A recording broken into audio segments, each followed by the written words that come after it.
Zach Kromkowski. I enjoy talking about managed service providers and the MSP community. This is outsourced IT for small to medium-sized businesses. When the MSP community thrives, so does the small to medium business, which is the backbone of the world economy. Zach's very interesting. He created a company called Sention, which is a security company, a hardening company. It hardens your operating systems, servers, workstations, and browsers. But it's fascinating the way he got into the MSP community. He's from the enterprise and then broke off, made this company, and then started selling to some small to medium businesses. And they said, "Hey, talk to our MSP. We don't do any of this." And so got introduced to some managed service providers and just found the community very welcoming, as a great channel. So he just started moving completely to the MSP channel in which he thrives. He's part of the PitchIT program, which is the ConnectWise incubator that's got about 25 vendors this year. And he's got a great product, again, security-based hardening. You do security scans, you got a lot of red, and his platform turns them green. But a great conversation with Zach, very well-rounded, interesting take on discipline as well. We start with hobbies, specifically cardboard paddle. These games attract him. I wonder if you know what they are. Thanks for listening. Hi, I'm Joey Pinz. People ask me, how did I lose 130 pounds? The quick answer is always discipline. I started my business, wasn't paying attention to my health, was eating too much, drinking too much sweets. My daughter was born. Next thing I know, I'm pre-diabetic, I have hypertension. I knew something had to change. Discipline. I, like many of you, have faced many challenges in your career, in your family, in your life, in your faith. How did you attack them? How did you approach them? How did you solve them, hopefully? It all had to have some degree of discipline. I'm also asked, how did you found and start a tech business? And it lasted over 25 years. Discipline. I was committed to it, enjoyed technology, didn't enjoy some aspects of it, but knew it was necessary. Discipline. Our podcast mission, how do we use discipline to better ourselves and society? Join me, please, as I talk to interesting people and discuss how they use discipline in their family and their passion and their careers and how it helped them. Our podcast vision, growth through learning from others. Joey Pinz Disciple Conversations. It'll be light and serious. Join us, please. Thank you for consideration. So I will be having conversations with a lot of the coaches and the finalists from 2023 and, just kind of talking about them a little bit and their solution in some future podcasts. We want to make kind of an introduction to that as well. Yes, absolutely. So yeah, like I said, as the years progress, more people are getting involved, and then back to these vendors looking for a way to create a name for themselves with consistency. They need people like you, which is why I'm so thrilled that you're willing to work with me and work with us on this. So you're going to be you've graciously accepted to host these, and I appreciate that. Where you'll interview all our contestants. You're also going to interview last year's head coaches, last year's judges, last year's finalists. So you're doing all that. And I think it's important, for if you're a vendor and you're watching these, take note of this and how you get more involved. Watch the program. Watch what these men and women are all doing with us, because they're doing a lot. That's how you grow your business. If you're an MSP, watch these things. Get to know who people are and then inquire, because you're all looking to have stack alignment and you're all looking for credible and reputable businesses. We're vetting them out for you. We're putting them on display for you. Watch them, ask questions, find out, do your due diligence. Don't wait until IT Nation Connect to see you like at a booth and then buy 5 or 6 different technologies that you don't need. So 2024 PitchIT, ConnectWise PitchIT. What's new and exciting about it? Oh my Lord. So for those that have not followed any of this, I took over the PitchIT program 2 years ago, and we've had such great success, with like really great success. And went from, it's become one of the most predominant programs in the space now. Matter of fact, I was doing some research the other day, and about 5 or 6 other pitching things have spun off from mine and from ConnectWise PitchIT with other people that are running it. So it's great to see, because I think it's the thing about PitchIT is it's all about about innovation. It's all about being daring and willing to do things, right? I mean, as an entrepreneur, it's a scary situation. You have to be ignorantly optimistic, and you have to be willing to maybe fail a lot more than you'll succeed, and you have to have very thick skin. But you always have to be innovative and creative. So it's nice to see that this has spun off into other groups that have started doing it, because I think the hardest challenge for most startup vendors is getting their name out there, right? Getting people to know that they exist. And the reality of it is you can't just be there one time. You have to show consistency. You have to be in there for the long haul for the partners to really be able for you to establish credibility, right? Because there's been plenty of fly-by-night businesses that have came out big and gone in 6 months. And for partners, their whole business is built around these vendors, these products. So they're making lifelong business decisions off of these. So, so it's great, it's exciting, but back to the program itself, it's jumped leaps and bounds. It went from being just a competition where they picked a few people, a few really good product companies to pitch live at IT Nation Connect, to where we turn into an accelerated incubator program it's a season. It's literally a competitive season now at this point. And went from 5 or 7 or maybe even 10 vendors that are involved until they narrowed down to 3. To 2 years ago was 18. Last year was 26. Wow. And we had way more applications than that. That was just the ones that we thought were the best fit. So we're getting ready, and we're getting ready to put out the press release in a couple of days, because then the application process will start February 1st. So I recommend anybody from around the entire globe to apply. We've had over just last year alone, 6 different countries represented, between the US, Canada, to Israel, to Australia, to New Zealand, to the UK. They all involved in this competition. Back. Zach Amazing. Kromkowski, thank you so much for your time today. A little bit of technical difficulties, but we're back on board. What are competitive games, specifically cards, boards, and paddles? Let's start with cards. So cards, I'm a Midwest born, Indiana raised, Purdue grad. So you can anticipate the card game of choice is one called euchre. If you're not familiar, basically there's a trump suit, you use half the deck, and jacks or bowers, which is probably the only complicated part of the game if you ever try to teach someone not from the Midwest. I have heard of euchre. Yeah, I'm not sure if I've played it. I'm from the Northeast. We used to play a lot of setback. And setback. I thought it was spades out there. I think I've played spades before. I don't know why. I don't know if there's a difference, but it got pretty competitive. And boards? So I am a Monopoly freak. Like, really? I am one of the people who will absolutely love, like, rainy day, or hell, it can be sunny outside. It doesn't really matter, but sitting around a board game with your friends, drinking a beer or whatever drink of choice, that's really what I'm in for. It's something where we can sit around and have that object, have that, I don't know, goal in front of us to kind of facilitate us just hanging out. That's what my go-to. And in Monopoly, in the beginning, you're buying everything, right? Oh, absolutely. That's the best strategy. You own the real estate. Then it's all about the trading that comes after.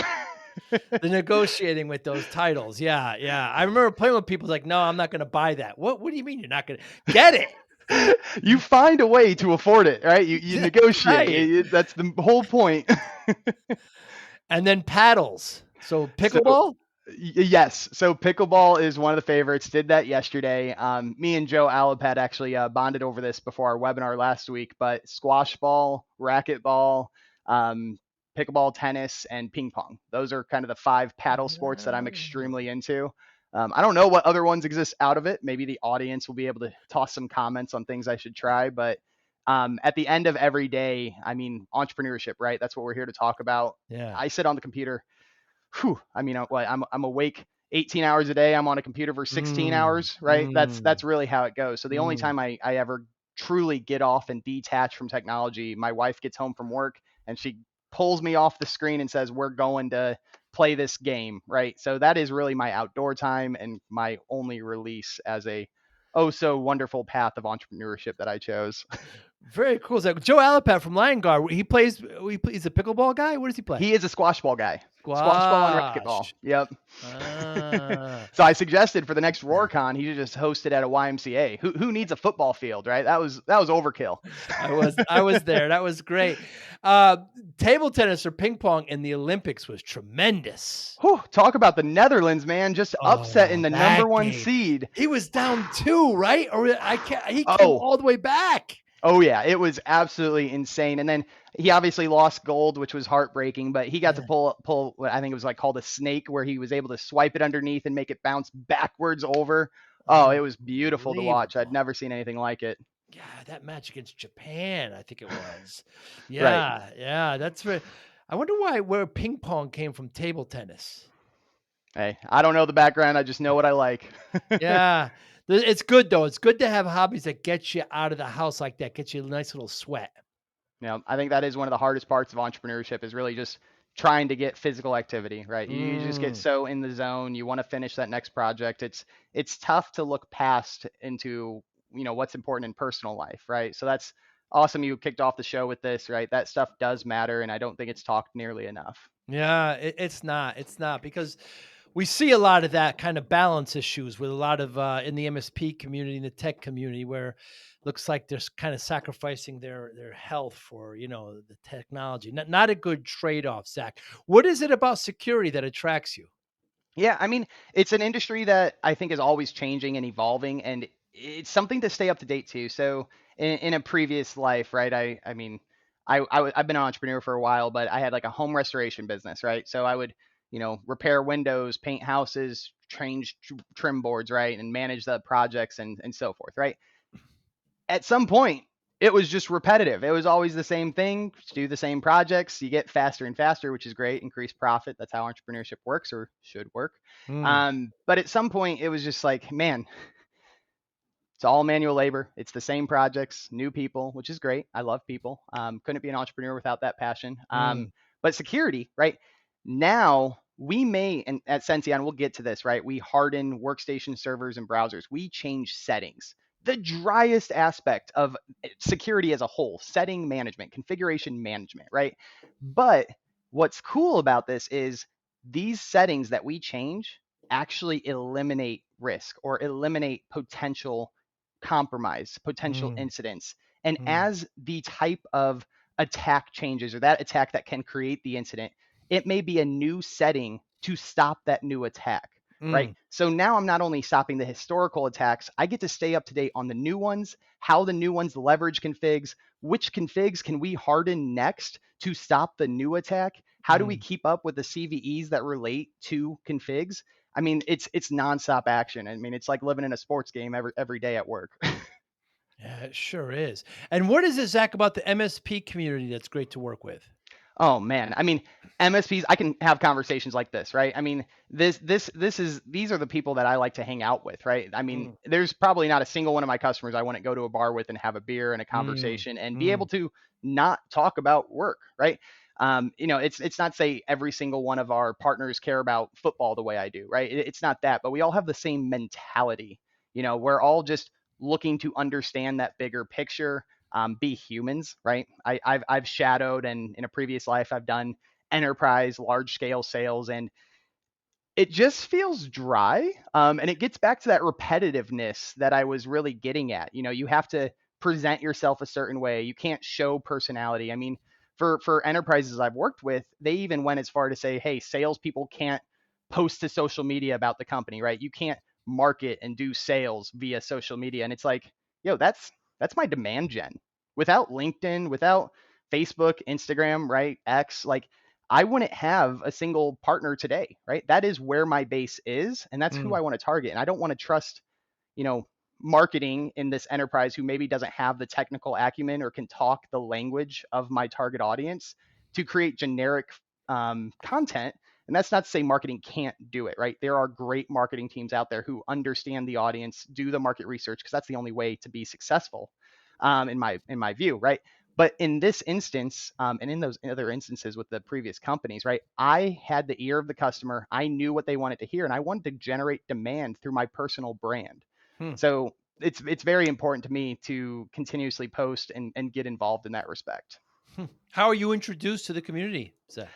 So introduced really started kind of from the initial launch of Senzion. So I actually started this company with my co-founders. None of us had heard of an MSP. We didn't Wow. know what it stood for. We didn't know what it was. We didn't know why they were important, right? What entrepreneur, especially a security vendor, doesn't know the space that they ended up targeting years later? Mm, So mm, background on the company, we thought it was an incredible idea. Recent college grads, we're going to build an EDR. We're going to attack, the big dogs with tens of millions dollar backing, right? Hundreds of millions, honestly, as a bootstrapped group. That was so silly. We pivoted away from that pretty quickly. But what we realized when we were taking our MVP EDR to market was, hey, these micro businesses don't even manage it themselves, right? They have what's called an MSP. So it allowed me to go upstream through micro businesses that we were targeting to understand, oh, this is what you do, right? And I was able to learn in real time so that we could design the product and platform to be for that market as we built it. Because getting to learn about them kind of pre-revenue or in that very early stage, we got to present the roadmap of all of our big ideas. And when we did this, we were able to say, hey, at this point, we're going to do hardening. And that was at the time, the third point on the roadmap. So third thing, because it got so much attention, we said, well, I think we found something. Wow. Why don't we move that third point, scrap the pivot we're on, and move hardening to the front of the list? And because of those interviews and those close friends who, a lot of them became partners today, told us like, yes, I need a hardening solution. We changed our roadmap. We built it for the market, and honestly, introduced to the MSP market, started with micro businesses referring me to their provider. But everything after that was all LinkedIn. I was one of those people who had, the 500 connections, nothing more. And now, I have thousands of connections and thousands of MSPs that I follow and learn from. So now all of my introduction to the market has been via social media. So you went to some businesses and they referred you to their MSPs. That's correct. And then you said, what's an MSP? What do they do? And then you just found this market. That's correct. Amazing. You got to adapt. I know as an entrepreneur, if there's any entrepreneur out there who thinks they know everything, you may want to take a step back, right? If I just thought, hey, I know what the partners need, I know exactly what I'm doing, like I never would have pivoted. I never would have had the partners I have today. We'd still be digging ourselves in a hole, right? Wow. And because I listened, accepted I wasn't the expert, expected I had areas I could improve, we were able to make that decision as a team and target a market that actually appreciated what we did. When I deal with a lot of these tech firms, Zach, you said you were at the enterprise level. The biggest hurdle that they can't get over when working with MSPs, they call it going downstream. I think that's a little insulting, but the biggest hurdle they can't get over is they want to talk to the end users. They say, they want to talk to the actual consumers and not just the MSP. They can't get over the hump of you're just talking to the MSPs. Their clients are none of your business. Was that a concept? Was that a hurdle for you? So in market research, I did interview as many people as I could. There was not a meeting I would say no to, right? But once we started actually making revenue and actually gaining partnerships, I realized my market research I did for the SMBs and the MSPs were very different. They cared about different things. Right. And once we made the decision as a company to focus channel exclusiveness, I took those learnings from both, combined what areas I felt were appropriate, but realistically, it's been designed for the MSP market ever since we made that decision. So, I maybe I did have to take off my business to end business hat and ignore a little bit. But at this point, I still learn from what the end business needs because the MSP tells me because they want us to make their life easier. But I also do a lot of end client presentations for our MSPs. So I actually see firsthand what they have to go through to make the sale and what things their end client cares about. And it's very different than what they care about. So I still see both, but realistically, the roadmap is driven by, the partners who pay us directly, not those end businesses. Zach, you keep on mentioning hardening. Tell me what that means. Yes. Hardening is there's a broad term called system hardening. This is effectively understanding your attack surface and then reducing it. You reduce this through uninstalling things that aren't used, disabling things that aren't used, and ultimately changing the settings so that you're eliminating risk. You're changing settings that will reduce usability, but if you weren't using it before, why do you need it, right? Why should you accept that vulnerability, right? So when I talk about hardening, and I just made it a little confusing because I did say the word vulnerability. Hardening is different than patch management. Hardening is different than vulnerability management. Hardening is almost static, right? When I say that, there's currently almost 500 different security settings on a Windows OS. There's about 120 settings on a Microsoft Edge browser, right? That amount of settings will rarely change, right? Vulnerabilities are added every single day. But hardening, those are things that exist on the platform already that you can change to increase your security. Hmm. So when I say hardening, it's taking the settings on an application, the settings on an OS, the settings on your browser, settings in 365, and it's changing the settings that are already on the application to be more secure. Yeah, I've certainly heard the term before, and the attack surface is really, really talked about, especially with MSPs. When I talk to MSPs, Zach, there's three things that keep them up at night, and it's been pretty consistent. Number one being security. Mhm. Number two being talent, just the human capital. Their big techs, if they leave, how they're going to replace them, how they're going to get new techs, and then lastly, growth. They just suffer with sales and marketing and just growth itself. How do you solve for one or all of those? Yeah, I mean, I could definitely talk towards all those points. So the security aspect, when I say there's 500 settings on an OS, there's another 400 some on the server, there's another 100 some on the browser. That's Wow. 3 different points. That does not include all the applications. It doesn't include the 365 layer. I'm just talking about 3 points. Hmm. Now, you times that by how many computers? You times that by how many clients you have, right? So from the security perspective, MSPs simply don't have, you mentioned this, labor, right? They don't have the bandwidth or the expertise. Because I say expertise because on those 3 points, there's about 1,200 settings in total I mentioned. Mm. Do you think there's an MSP tech or even an enterprise tech for that matter who knows all 1,200 settings? I don't think so. And No, I haven't met no. one that knows them all. I've met Mm. some very incredible people out there who know a lot, even more than me, right?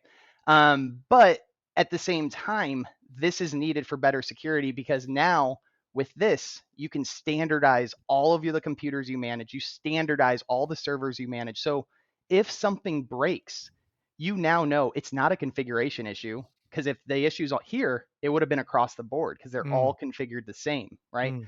So now you're getting to have better security, better understanding of the computers you service, and just overall better success. To the new techs and skill and the expertise, that's something that is always going to be hard. Sention has taken steps to really position ourselves as a community leader and just community friend, right? So I have partnered with CIS, and maybe we should talk about what CIS is as Yeah, well. sure. But at the highest level, we can go deeper. We have quite some time in this interview, but Mm. CIS is going to provide recommendations on how to secure something with settings, right? So with 1,200 settings, I've partnered with this organization, this nonprofit, globally recognized Center for Internet Security, CIS, and I've rewrote these 1,200 settings. I rewrote them Wow. from a security point of view. And now CIS joins my weekly show and we talk about 10 to 12 of these settings. I know we mentioned Joe Alapad earlier. He was last week's guest. The one before that was Andy Laren, right? So we talk about these settings, 10 to 15 GPOs every single week. And we say what they are, why they're important, how to manage them, everything about those settings.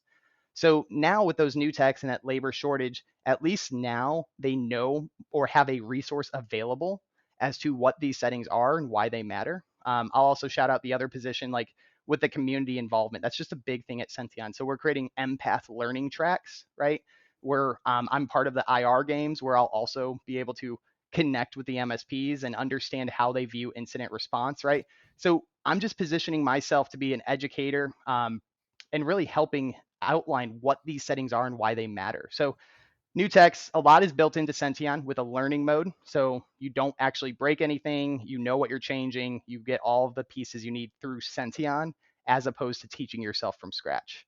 Mm. The last point you mentioned was growth, sales as an MSP, right? So this is actually a really good point, and I'll shout out PitchIT because I'll be on Channel Programs Battle Battle Royale or whatever. That'll be coming up this week, and one of the things I'll talk about is how is this making an MSP more profitable? I mentioned this earlier, operational efficiencies through standardization. Hmm. If you have all of your computers set up the same way, all your servers the same way, you're going to become more operationally efficient. Your new tech is going to fall in line because now everything's the same. They don't have to Hmm. learn, oh, this server is unique because X.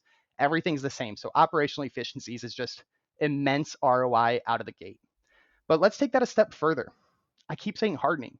You asked me what hardening was in the show. Yeah. You've heard it before, but you don't really know necessarily the in-depths, right? And that's fine.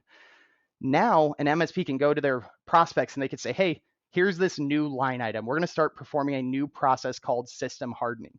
And they can educate, they can talk towards, and most importantly, new line item.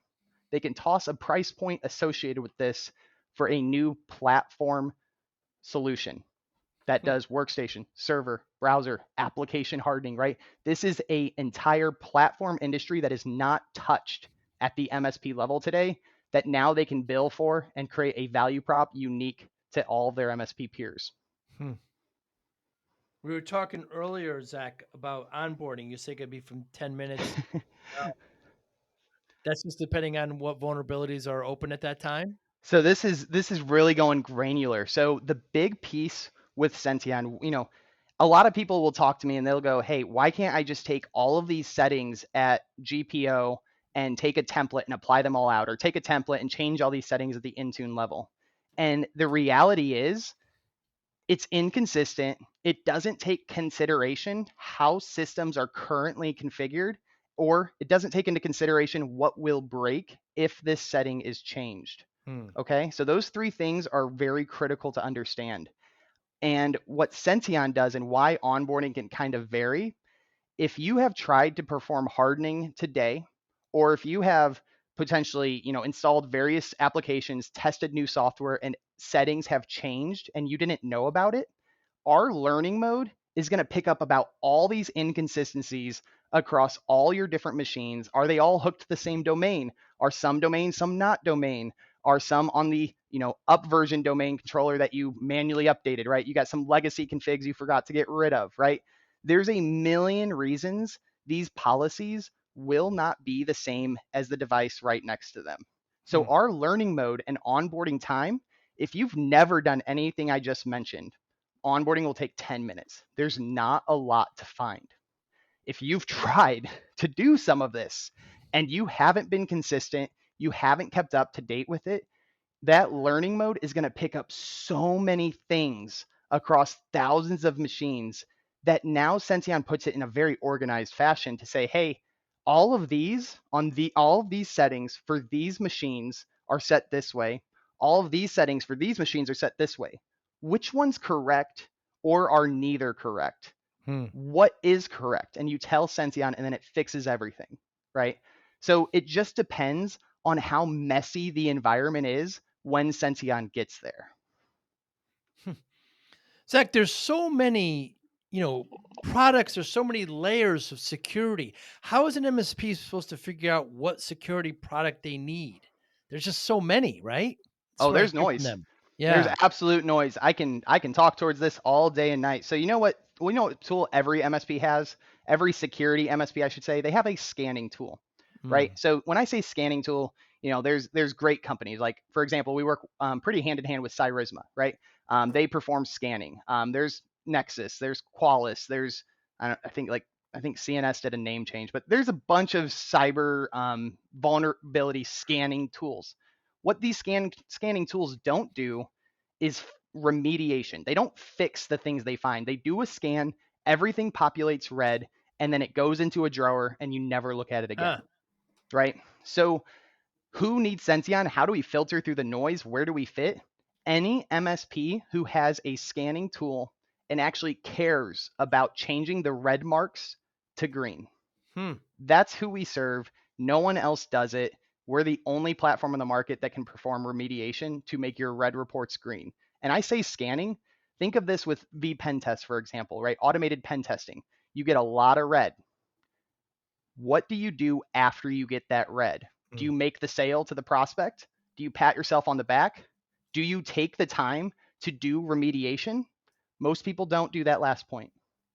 We make it so it takes minutes to change thousands of technical policies instead of the months it would have taken you to do manually. What won't it do?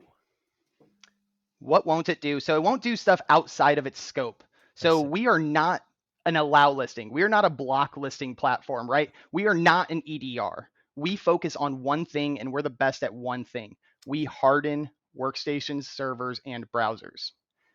That is what we do. So in respects to what it won't do, right? We're not threat hunting. We're not, I said allow listing, block listing, right? We're not doing any of the other security layers. We are an advocate for defense in depth.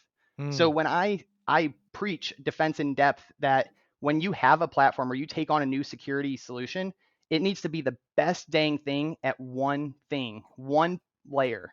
So Sention is positioned to do only one thing and will be the best at that one thing, so that everyone else can build around us and we can inject ourselves or fit in with everyone else without being a competitor.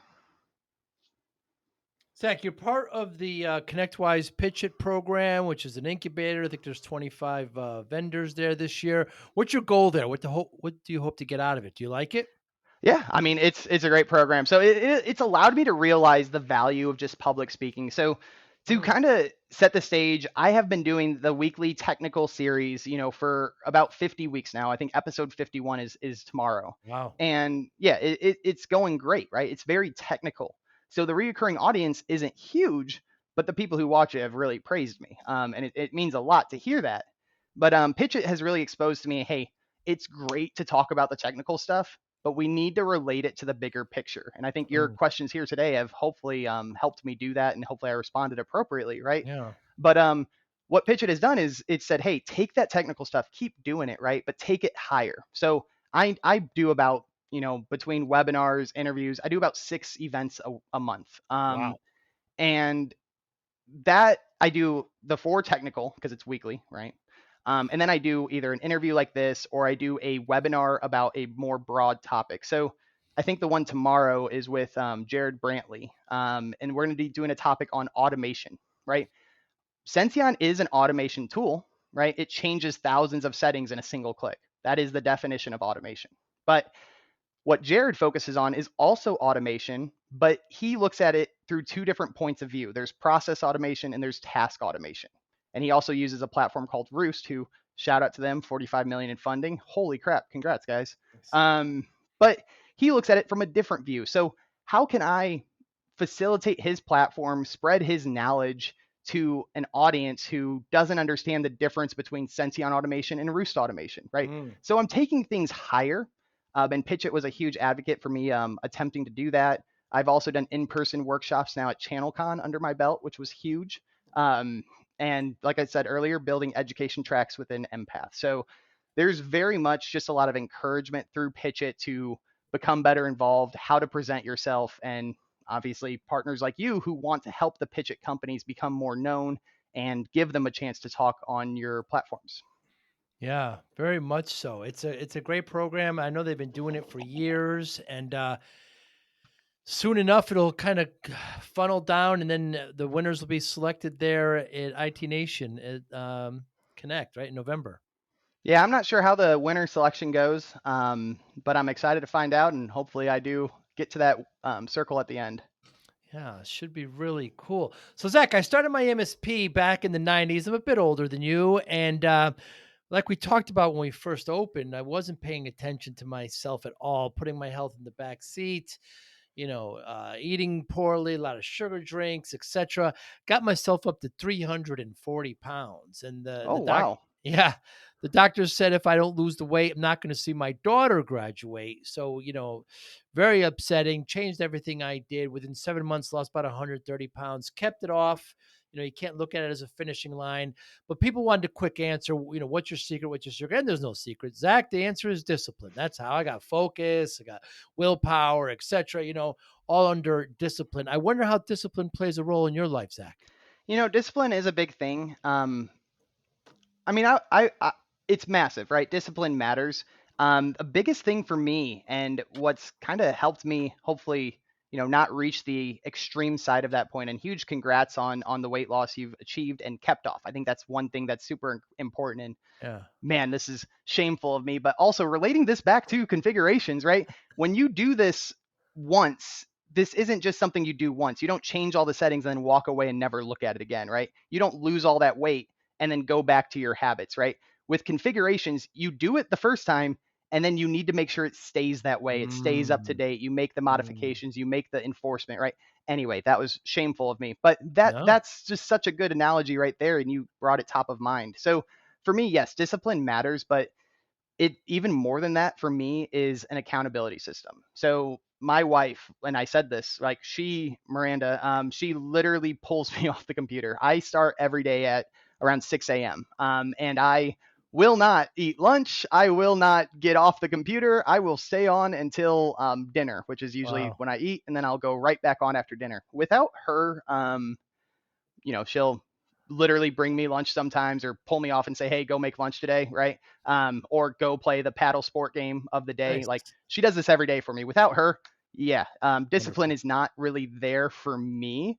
I'm disciplined for my love for my wife and love for my marriage, right? So that's my discipline, I guess. But self-discipline, whew, not really existent in my story, Joe. I will stay on the computer. Yeah, but still, you're dedicated to security. You're with CIS. I mean, it seems like to me you're very disciplined and focused there. Yes. Okay, yes. In this respect, absolutely. So I was going discipline with health and personal, but Right. yes, discipline with entrepreneurship. So a Yeah. big thing for any entrepreneur listening to this is when you start to build anything, build something, right? You get some of your partners, they're going to ask for things. How do you stay disciplined not to expand your scope? Why doesn't Sention do allow listing? Why doesn't Sention perform threat hunting, right? These types of questions will come inbound as you start your company because people always want more. Mm. If I were to say yes to everything, we would not have a best of breed platform today. We Hmm. would have something that does a crap ton of things and competes with everyone. By staying disciplined and telling people no, I was able to help with my founding team focus Sention on one thing and be the best damn thing at that one thing. And that discipline has paid off dividends for our company's success and honestly, our company trajectory. Mm. It certainly has because I've talked to MSPs that use your platform and love it. The other thing you mentioned, Zach, in your bio was your lovely wife that you mentioned, but also your cats. And I think I just saw the head of one. I do. My cat has decided to make a guest appearance. So this one here is Oh, Bruno. If we can get Bruno. Bruno to look up. No, he's not going to. But Bruno is my constant webinar guest. He will disrupt every sales meeting, every live stream, and even this interview. So he is absolutely a pleasure. He's my smaller cat. So this guy here, Whoa, that's yeah, only big. about 11 pounds. If my other cat comes to bother me, he's about 22 pounds. So big cat guy. Didn't mean to be. My wife is the one who decided we needed cats. Mm, That was not something I ever intended, but just like any non-willing cat owner, you end up getting super attached to them. yes. Something about just petting an animal just kind of puts you at ease, doesn't it? Absolutely. I mean, this guy will sit on my lap for literally those 16 hours a day that I'm Really? sitting at the computer and he'll just sleep, he'll purr, and then he'll poke his face up every now and then. And it's a great icebreaker. Who knew pets were super helpful to sales processes? Yeah, and it's nice knowing that, there's love there, there's compassion, and yeah, oh, look how nice. Yeah. Yeah, very, very comforting. What motivates you, Zach Kromkowski? So motivation, I mean, this truly just comes from wanting to win. I mean, full transparency, Joe. I'm a competitor. I like Yeah. to play games and I hate to lose games. So I like to take on challenges that I know are going to push me. So that's a big reason to waking up every day, right? There's been days, I mean, when we were pre-revenue, right? We had an MVP that didn't do as much as it does today. It was hard to sell, right? Losing day in and day out, not closing deals or hearing, hey, you need this feature before we'll consider you, right? That wasn't very motivating for me. It was challenging to keep on wanting to start every day. But now that we're in a point where, I know people need what we have, people want what we have, and I can wake up and I could say, hey, I'm going to go work to get back the person who told me no last year, right? The person who said we were too early, I'm going to get back a hold of them. So the thing that really motivates me is just wanting to get out there and prove to people that, hey, we built the thing and now you may not have been a right fit last year, but I bet you are today. So wanting to just be the best, right? That's a big motivator. The other piece is a lot of people don't criticize, but I mean, even you kind of said, wow, that's a lot, but I do 6 webinars a month, right? So Yeah. that's at least that's the minimum. Usually there is more than that, right? So the other motivating aspect there is I love to get in front of people and teach them something they maybe don't know as much about. So Mm, getting involved with Empath, doing my own webinar series, working with CIS, also part of like the CIS Discord server that we're working on with Matt Lee and Bob Miller and Stephen Kellogg, right?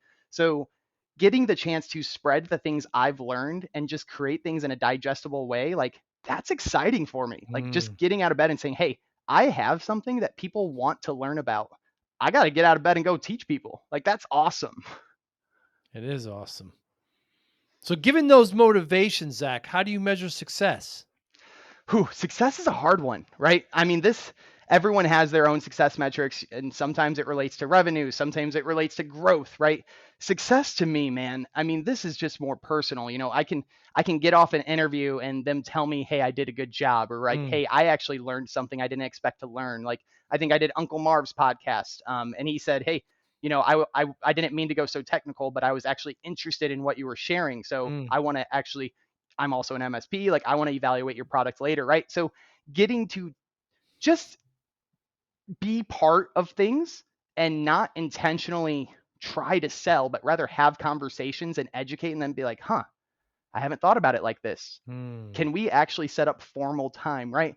So it's really just exciting to have something where people aren't as deep into it that I can talk about and really expose them to things they maybe didn't know, maybe risk they had they were accepting without realizing it. Hmm. Yeah, very cool, Zach. I mean, I love the fact that you kind of bumped in, to this great MSP community, which I've been, but I've been a part of it almost 30 years, and now it's your home, and now you've just been welcomed there, and you never knew about it, and now you're there, and now it's home. It's wonderful. It really is home. I mean, this is the market I'm most comfortable in at this point. It's I don't know. It's not that there is an abundance of vendors, and you hinted at this earlier, but at the same time, MSPs are pinged constantly every single day, right? That is unfortunately that's something they have to move through. And for me to kind of squeeze in here and try to make a brand for myself and be welcomed, eventually, like for example, like in the background, Joe, I don't know if you remember this, so I'm going to put you on the spot on your own Okay. live stream, right? So we actually connected September of 2021, You right? and I. You were part of Sention's market research when I was asking you, should I build the thing? Right. And you may not remember that. And I I've don't. had this conversation with a lot of people. So this week's webinar guest is Chris Lair from Solus Security.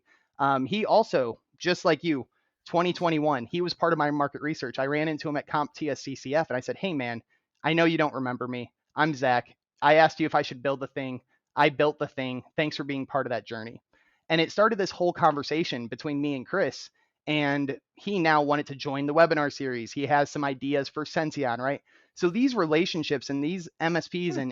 and Joes out in the world who, said, hey, a new vendor, he has some questions. Sure. I'll Yeah. give him 20 minutes of my time. I'll tell him my opinion, right? That type of stuff is just so welcoming. You know how many C-levels at an enterprise probably got the same cold message of me Right. saying, Won't hey, do it. can Yeah. I ask you some questions? And Yeah. just ghosted me, didn't Yeah. reply, took the connect. And I'm like, I'd rather you just not connect with me. Anyway, um, Hmm. but people like you, people like Chris, people like Wes, like these are people I did market research with before I had a dollar. And that's just super welcoming and why I chose so adamantly to make our product a best fit for this market. Hmm. Very cool. Very, very cool. I don't remember the conversation, but I do remember I would always talk to emerging vendors. I enjoy it because I want the MSP to thrive, because if the MSP community thrives, so does the small to medium business, which is the backbone of our world economy. Yep. And if they're going to be held up to higher regulation, platforms that do scanning have their place and absolutely critical. But you know who also has those scanning tools? All of the regulators. When they run that Mm, scan on your environment, they're not going to put that scan into a drawer and never look at it again. They're mm, going to take that scan, shove it in your face, and say, you can't work with us until this scan is mm, green. mm, So mm. Sention needs to be that point of service to say, hey, SMB, you are going to get shut down if you don't fix that red report you have shoved in a drawer and turn it green. Hmm. Sention is that point of solution to say, hey, in less than 10 minutes or whatever you want to do, we can turn that entire report green. Very cool. Very cool. Zach Kromkowski, thank you so much for your time. Anybody listening, how can they get in touch with you? So we mentioned this a few times, right? I am heavily active on LinkedIn. So LinkedIn is going to be the best place and best first point of contact with me. But if you are interested in Sention, and I do this for every podcast, Joe. So thank you for having me on, right? I didn't pay to be here. Joe is part of PitchIT, or part of like sponsoring PitchIT, or however that relationship works. And he's letting the vendors use his platform to get their name known, right? So a gift back to your listeners and viewers, right? Sention is happy to offer 100 free assessments by signing up. Just mention Joe or Forza, right? Whatever you want to mention, just make sure I know it's associated with you guys. And internal, external, it doesn't matter. You can take an entire CIS benchmark scan, which is going to crosswalk to PCI, to HIPAA, to NIST, to CMMC, whatever the hell you wanted to crosswalk to. You can get all of your gaps, all of your current security posture data in a free report just for letting me know you saw me on the show. You can do this by submitting a form at sention.co. And I think it's just /contact us, but just go to the landing page, sention.co. You'll see contact in the top right. Just let us know how you heard about us, and I will be happy to grant that perk. Sention, SENTEON.co.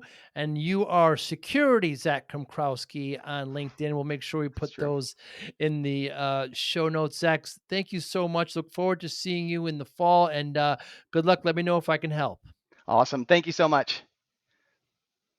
Thank you for listening and or viewing Joey Pinz Disciple Conversations. Please share this episode with one or two of your friends who you think may benefit from the episode. Our website, www.joeypinz.com. There you'll find lots of resources, and you could join our mailing list. Please follow us on all our social media, Instagram, Twitter, and Facebook. Podcast information, the video version of our podcast is on YouTube. Please subscribe. Audio is on all major podcasting platforms. Please follow them. And if you like it, please consider giving 5-star rating. Would really appreciate that. Thank you again for listening or watching Joey Pinz Disciple Conversations.